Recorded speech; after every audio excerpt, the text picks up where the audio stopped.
नमस्कार, मैं डॉक्टर हेम श्रीवास्तव। हमारे यूट्यूब चैनल रांची टाइम्स में आपका स्वागत है। अंटार्कटिका को हम पेंगुइन से पहचानते हैं क्योंकि वहाँ और तो कोई रहता हुआ दिखता नहीं। बहुत सारी बायोडाइवर्सिटी है, लेकिन वो थल में जितना है या वार्म समुद्र में जितना है उससे बहुत ही कम है। तो वहाँ पर आदमियों के रहने की संभावना तो ना के बराबर है। तो हम उसे पेंगुइन से ही पहचानते हैं। अंटार्कटिका का नाम सुनते ही पेंगुइन का ख्याल आता है। तो ये पेंगुइन अंटार्कटिका में कैसे जी लेते हैं, आखिर कैसे ये सरवाइव करते हैं? उतनी ठंड जो कि माइनस से भी काफ़ी नीचे है, शून्य से भी काफ़ी नीचे है, वैसे में पेंगुइन कैसे सरवाइव कर लेते हैं? तो इसकी भी एक वजह है। उनके ऊपर काफ़ी फैट की लेयर होती है। जो भी इतने ठंडे प्रदेशों में रहने वाले जीव जंतु होते हैं उनके ऊपर काफ़ी फैट की लेयर होती है, यानी चर्बी की वसा की परत होती है जो कि ठंडक से बचाती है। उसके बाद बाहर काफ़ी मोटा कोट होता है, काफ़ी फेदर्स होते हैं जो कि लगातार ठंडक को रोकते रहते हैं, इंसुलेटर्स का काम करते हैं। तो थर्मल इंसुलेशन होता है जिससे कि वो ठंड से बचते हैं। इसके अलावा भी इतनी ठंड में रहने के लिए कुछ और भी स्वभाव में परिवर्तन या हैबिट्स की ज़रूरत पड़ती है। सिर्फ इंसुलेटर्स और बाकी हम जो डेरिवेटिव्स की बात कह रहे हैं ये तो हैं ही। इसके अलावा पेंगुइन्स ने अपना स्वभाव भी बना रखा है, अपना हैबिट और हैबिटेट भी वैसा ही बना रखा है।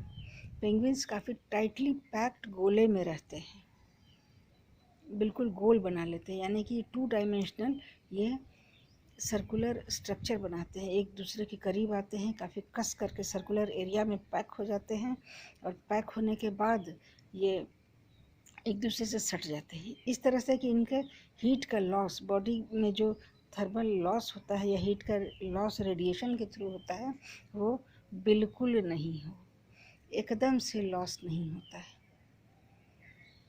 सबके शरीर से जितने भी जीव जंतु हैं सबके शरीर से गर्मी निकलती रहती है।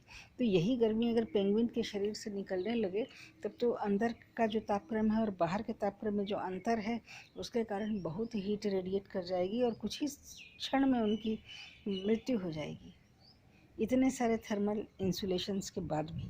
तब फिर ये क्या करते हैं, ये इनका जो टाइटली पैक्ड गोला होता है ये एक दूसरे की बदन की गर्मी को बाहर जाने नहीं देते, वातावरण में जाने नहीं देते हैं, क्योंकि इन्हें गर्म वातावरण मिल जाता है एक दूसरे से सटे रहने के कारण। दूसरे की बदन की गर्मी इनका वातावरण बन जाता है। हर पेंगुइन किसी न किसी पेंगुइन के शरीर को गर्म करने का माध्यम बनता है, गर्म रखने का माध्यम बनता है। एक दूसरे की गर्मी ही एक दूसरे को ये खींचते रहते हैं और अपनी गर्मी को बचाते रहते हैं। जो बायोकेमिकल हीट बनती है इनके अंदर वो बाहर जाकर के ख़त्म नहीं हो पाती। तब आप कहेंगे कि बाहर के ये जो सर्कुलर इन्होंने दायरा बना रखा है तो बाहर की सतह पर जो पेंगुइन रहते हैं वो तो मर जाते होंगे, उनका तो हीट लॉस काफ़ी होता होगा। ऐसा बिल्कुल नहीं है, ये काफ़ी अक्लमंदी से चलते हैं, ये बहुत सूक्ष्म बुद्धि वाले प्राणी हैं। ये बाहर जो पेंगुइन रहता है वो तुरंत ही अंदर हो जाता है, उसकी जगह दूसरा पेंगुइन बाहर हो जाता है। मतलब कि तुरंत ये अपना स्थान बदलते हैं, बाहर वाला तुरंत अंदर आता है और अंदर वाला तुरंत बाहर जाता है, फिर वो तुरंत अंदर आएगा। यानी कि पेरीफेरी पर जितने पेंगुइन हैं वो तुरंत अंदर हो जाते हैं और अंदर से गर्मी पाए हुए पेंगुइन बाहर होते जाते हैं। इस तरह से इनका थर्मल लॉस बहुत घट जाता है। तो ये गोलाकार रचना चलती रहती है। ये हमेशा मास मूवमेंट करते हैं। जब ज़्यादा ठंड पड़ती है तो ये काफ़ी ग्रुप्स में घूमते हैं, तब आइसोलेटेड नहीं रहते हैं।